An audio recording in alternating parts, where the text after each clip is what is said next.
Hello and welcome to our next InfraTalk. Today we're going to talk about an international trend. It's about urban farming, urban gardening and permaculture, which has become a global trend, although it's focused on local cities quite a lot. Urban farming brings sustainable food production into the cities and directly to the customers. You can say countryside and cities are very well recombined in this concept.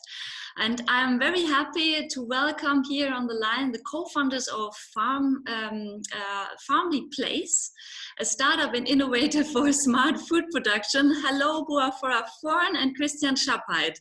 So great to have you here online. Hi, how are you doing? Yes, good. We are good, yeah. Excellent. Looking forward to that session. I like it. Excellent. So Christian, urban farming and how we can eat tomorrow is one of the first lines that can be read on your website. So how should we eat tomorrow and what's behind all this idea of urban farming and permaculture? Yeah, definitely. I expect that we eat more local and more controlled food. We have kind of controlled food in our food systems with bio certifications and stuff. But the whole concept of getting food produced with a low CO2 footprint in a local distance to a city, for example, it's not very widespread at this point. So we have to get rid of the long distance transportation, and that was the initial thing which catched me at one point when I was traveling around Germany, seeing all these trucks on the streets, especially in wintertime, bringing food from all over Europe and all over the world, actually, to our cities. And we have to go away from that extent. Yeah. Yes, and now it's possible now, because at this time the innovation and the technologies can make it come true. Previously, we might be think that it's not possible to grow up some food in the winter. In the city. In the city either. Yeah. So now it's possible. Yes. Now it's possible. Bua, and how exactly does it work in practice? How do you plant, harvest, and then also sell the products? And what are the advantages for the customers? Yeah. Whoever wants to answer. Oh, okay. and at this time, yeah. this time we plan to grow up our project in the community. We believe that we can start from the size of the little spot of the city and grow up the business and make it come true by put the project in the city. Actually, the idea is to start in a neighborhood with small communities where neighbors produce food for their neighbors. Yeah? And the idea is to bring the growing system as part of the building or part of the architecture, integrate this into housing concepts, and make it even possible to produce in that way on a, let's say, professional commercial scale. You can easily produce some tomatoes on your balcony, but you can't make a production line for the grocery store at the corner. Yeah, and that is what we want. We want to enable neighborhoods that they can produce food for the neighborhood on a larger scale. And how to produce a little bit bigger, like for groceries? Do you also plan the planting inside of containers? Is that right? Is that the way your concept will grow big more, or increase here? Yeah, the idea of container came from having a more portable version of these farms. So there are cases, if you look into site development where construction work is going on over years, people want to have more flexibility to put the farm from one place to another or use temp space in the cities. So free space or empty space in cities is an issue. So if you find a space, you find it probably for 1 year or half a year, and that is where containers come in. So for temp space and for relocation. So for the moment, you concentrate very much on the community approach. How important is that for you, and how are you connected to the movement worldwide? I mean, you're in Berlin now, right?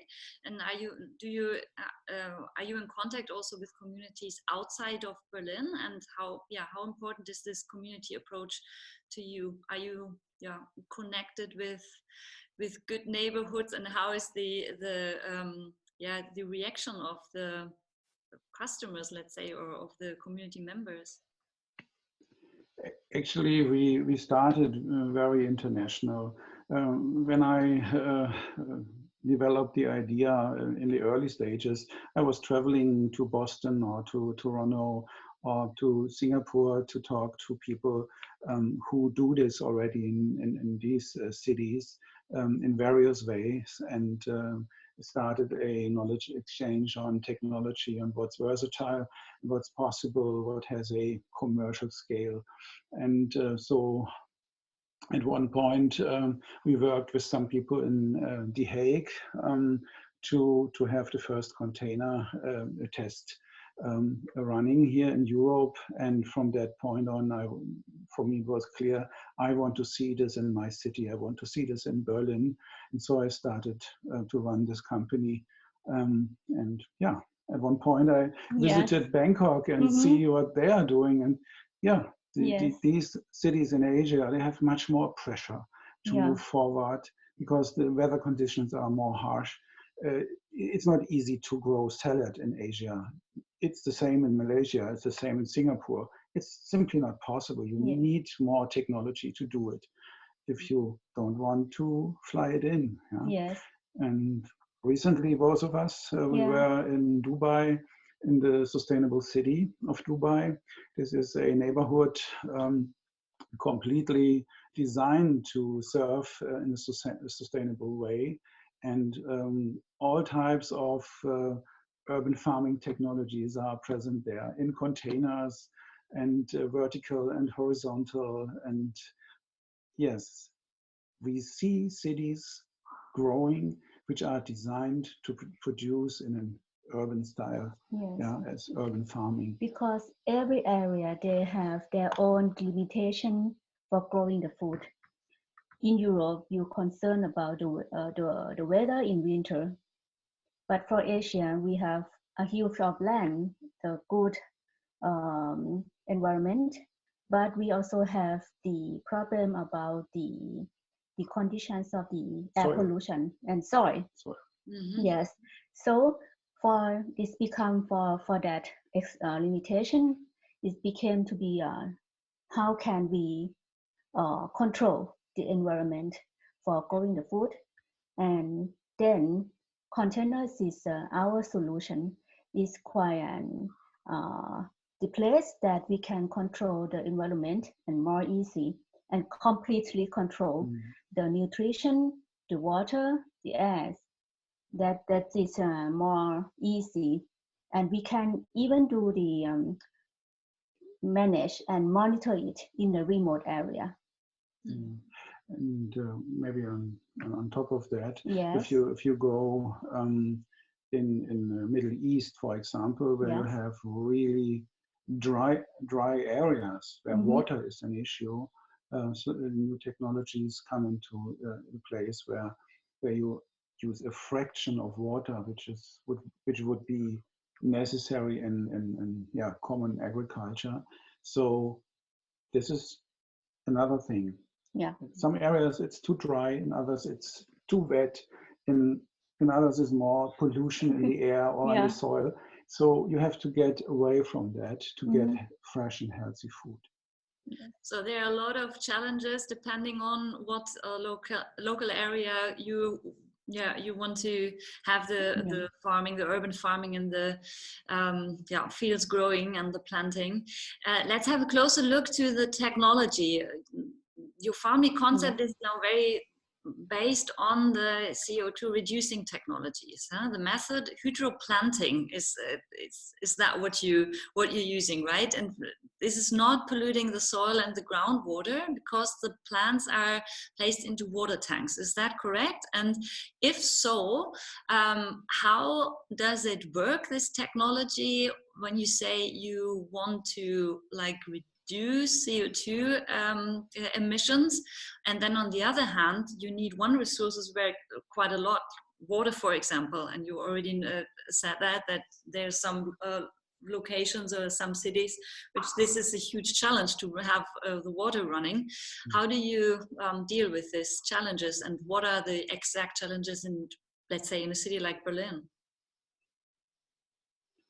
Yeah, the basic foundation for what we do is what they call hydroponics. It's based on water flow in one or the other way to bring water and nutrition to the roots of the plants and provide at the same time air with CO2, for example. CO2 is omnipresent in our air, and photosynthesis is taking that CO2 into the process, so consumes CO2 from our atmosphere, and the light. In a classic greenhouse, you take the light from the sun. In a city situation, if you don't plant your greenhouse on the rooftop, there's not enough light available, so you have to think about light. And recent technology brings us LED light, and you can provide the plants with exactly what they need. And this is kind of a science to find the right light recipe for a particular plant and to grow it properly, to give it the right spectrum at the right time in the right amount. And it's about controlling it. Yes. The water flow, the nutrition, the light, and the CO2. And the CO2. Yes. It sounds quite complex. Are you working with scientists? How big is your team you're working with? What kind of know-how you're combining also in your concept? Yeah, actually, the team started with a scientist. I'm a scientist from my background. I did chemistry in the past, and worked in science many years. So I bring some engineering and science background into the team. And we also have the partners in Thailand. They also have the experience, but this is not the new for us, because we faced this problem before. And then, we share the experience together, and that, how does this work? And we share the best practice together. And because we believe that the networking for all the farmers globally, that made us more powerful to make the people have the good life and the good food. And finally, we will have to live together with the good food. Yes. So actually, for the manufacturing of the equipment, we have a partnership with two companies in Thailand. Since they have good experience with greenhouse technology, and so we have our specific parts coming from that partnership.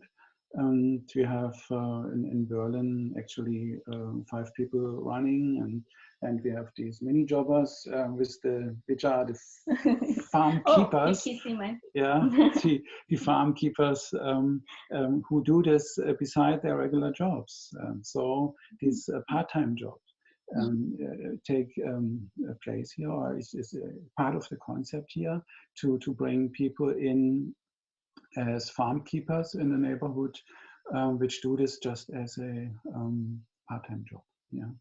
And so the team is growing bigger and bigger. And how would I start if I want to be a farm keeper? How would I start? Can I contact you? How much support would you give to me? Let's say I have a little balcony or a garden and would like to join the project. How would I do this? So actually, for the balcony, that's not really our focus. We try to get into bigger installations. Yes, if you have a site with like 5 meters a plain wall, we can install a farm on the wall, and this is what we typically do. We do the vertical stuff, which can be installed on a wall, and can grow.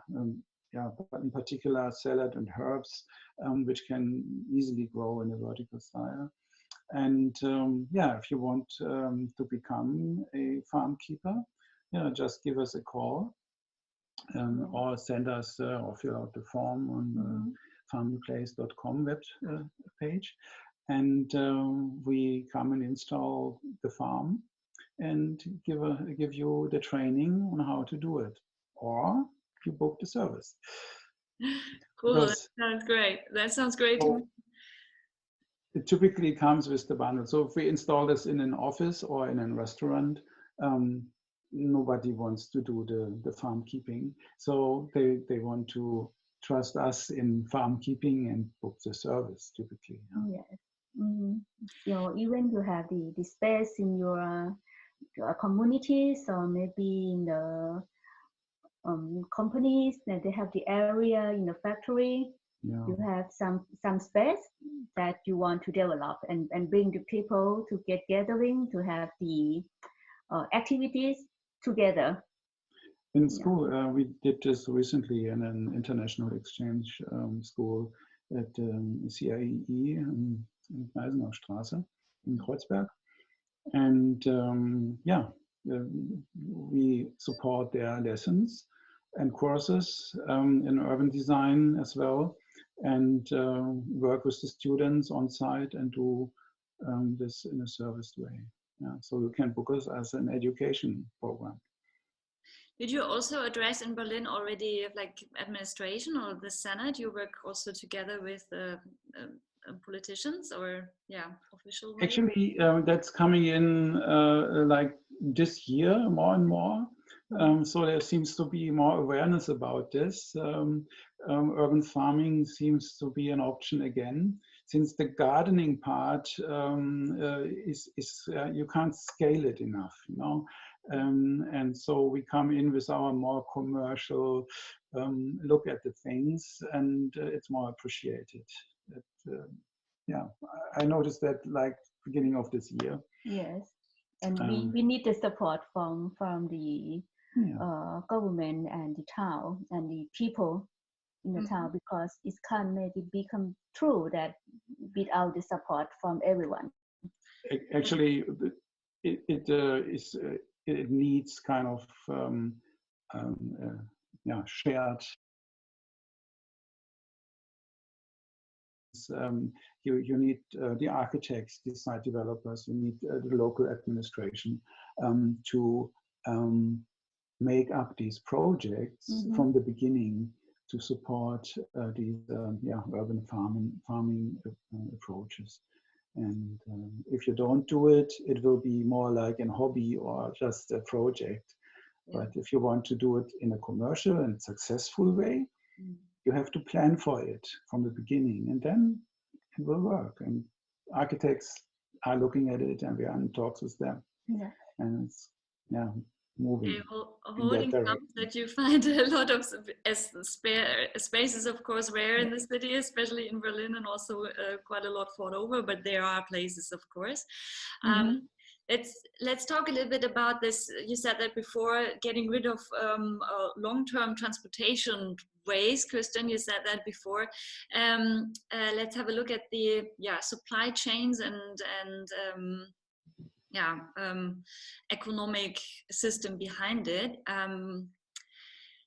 I can imagine that some people might say, well, we have global supply chains and everything is globally connected with all its pros and contras. And some people might say, why going back from this system? Is like local farming not exactly a step back of this, like, let's say, worldwide economic development? Globalization is being pushed back by that. What would you argue against it, or how would you argue here on this point?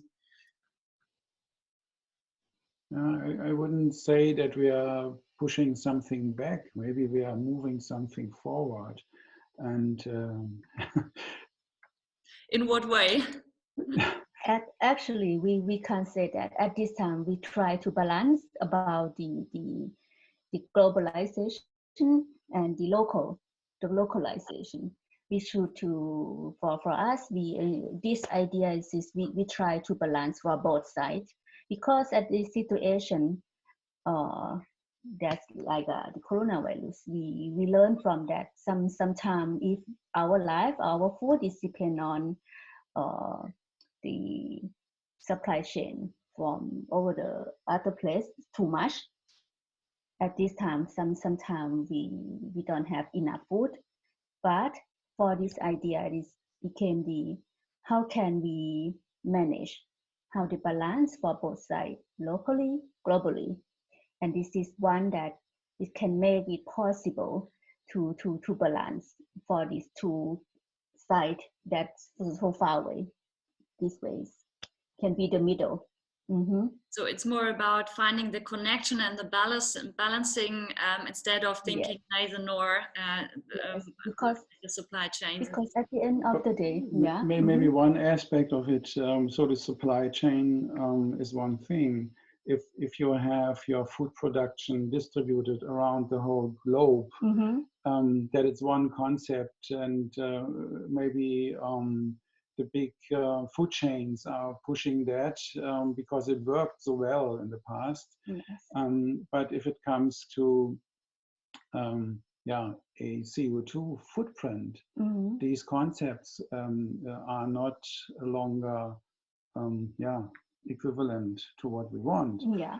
Because you spend a lot of transportation and need a lot of logistics in the way. It looks on the computer and maybe on the price tag very easy, but as a result of the globalization, these local producers or part of these global food chains or supply chains, they earn just a fraction of the money, and the aspect of fairness comes into here. So we want to have the cheap food, but the producer in Egypt or in Morocco, who is growing the tomatoes for us, and which we buy from the Dutch reseller, is running around the globe 2 times before it arrives in our local grocery store. So that can't be sustainable anymore. And so we have a big advantage here. We create local jobs. People can have a meaningful occupation with that. They can produce without long distance transportation and reduce the food mile. And reduce what we call food miles. It's a concept which is not well promoted at this point, because in a globalized world, nobody can win with that. If you start counting the food miles, you can't win anymore. So a local producer will be the king if you connect, let's say, the tax to the food miles. And with Corona, we could see how fast it happens that the food is not, or like fresh food and healthy food is not. It can change from one week to another. Yes. If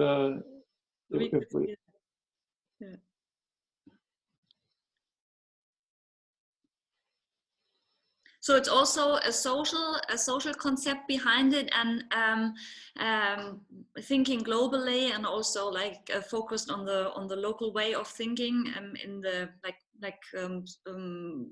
activate neighborhoods, and the thought behind that. CO2 footprint becomes more and more important, maybe gets more an acceptance also in the society after Corona, even more. Will the food be more expensive then if it's produced like locally? Yeah, actually, if you have the complete supply chain with resellers, retailers in the middle, the price will be higher. But since you produce very local in your neighborhood, have very short ways, even transportation can get cut out of the equation. So these prices, which might look higher in the beginning because you have local employees with local payments, that looks higher in the first place. But if you put aside transportation, logistics, cooling, and waste, 50% of the food gets rotten and wasted on the way around the globe. And in every storage area, a part of the food gets thrown away because it's no longer looking appealing. If it's there all day in a grocery store, at the end of the day, where is it going? It's not coming back the next day. The next day we get the fresh and new food again. So food waste is another topic here. And if you produce on demand and have your fresh food and harvest only on what is demanded and sold, then you don't have any waste. It's another way to avoid waste. So it's absolutely worth to invest into a new technology like this and new innovation like this, not only on the long run, but also on the middle and short term. What exactly has changed through this situation of Corona now in your work, in your daily work, and in the Farmlyplace concept? What activities did you do before Corona, and what are you able to do now? Interesting enough, for us, it looks like the demand is increasing. People are more aware about the food that they can find. And there are people out there, they want to be autonomous in their food supply and asking for autonomous installations and stuff. So this was like a wake-up call for some people on one hand. So promising for us, so we can say it looks like we are winners of that development. And on the other hand, using a network like ours, we use local champions as our platform for buyers and producers, where you can register your shop or restaurant for our farm keepers, and this opens the floor for any type of touchless transactions. You make your orders, get your micro logistics in with cargo bikes, deliver the food, and our local supply chain has a lot of advantages in that situation of lockdown. And so for us, it was a good way to demonstrate how a business can continue, because our farm keeper is one person being on a site. They have no problem to continue their work. We can apply all the social distancing in an easy way because we are already decentralized. Feels good to listen to a winner perspective out of all of this in a way. How sounds do a little you... bit wrong, but it's yes, our approach shows some opportunities of Absolutely. And what are your chances, or what are your plans for the future? Do you also think after the time after Corona, what exactly would you change, maybe in your program, or in the concept even for the time after Corona? What's on your list, or what are your chances you see after this time? Actually, it encouraged us a lot yes. to invest more into these platforms, make the business more like a platform business, make even the farm keepers treat them like little businesses, keep them independent from us, and make it even more decentral, and start counting the food miles. And that's our next project. Yeah, we're in the middle of a project now for implementing food miles with a blockchain app. Yeah, so we are really going to the competitive edge here and bringing some new technology into our system, which makes us kind of unique in that space. Because at this time, I think for us it's good time for the people to learn the new thing, because this situation is, I can say that we never feel like this before. For the uncertainty situation, we always believe that there's a way to have the food in the shelf when we go to the supermarket. Yeah, it was an interesting story recently in March when someone said, do you know what, if I don't get these greens in the grocery store, I just order it with Amazon. Yeah.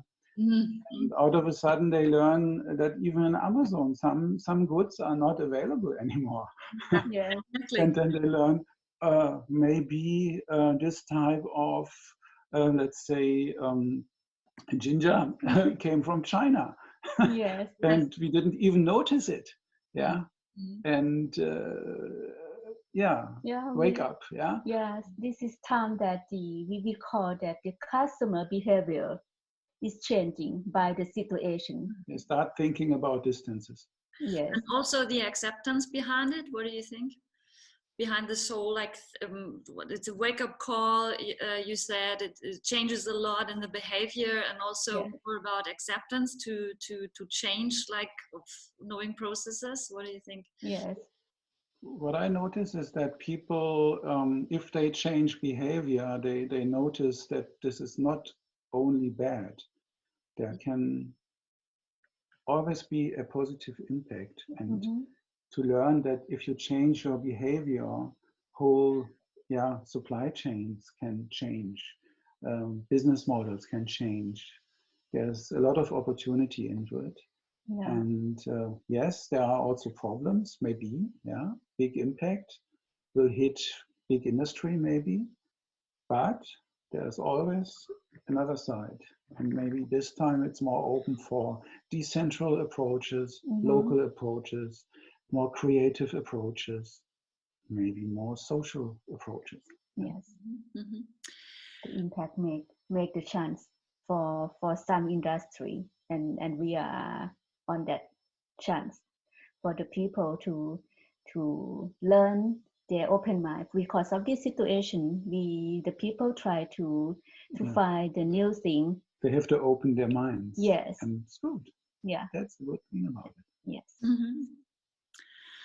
Well, Christian and Bua, thank you very much for this insight in Farmlyplace and what you're doing and your action. I'm keeping thumbs, fingers crossed and thumbs up for your work. And it also shows a lot how successful it can be to think out of the boxes and start new ways of thinking and innovation and smart thinking for processes we have like let's say maybe been locked in for a long time.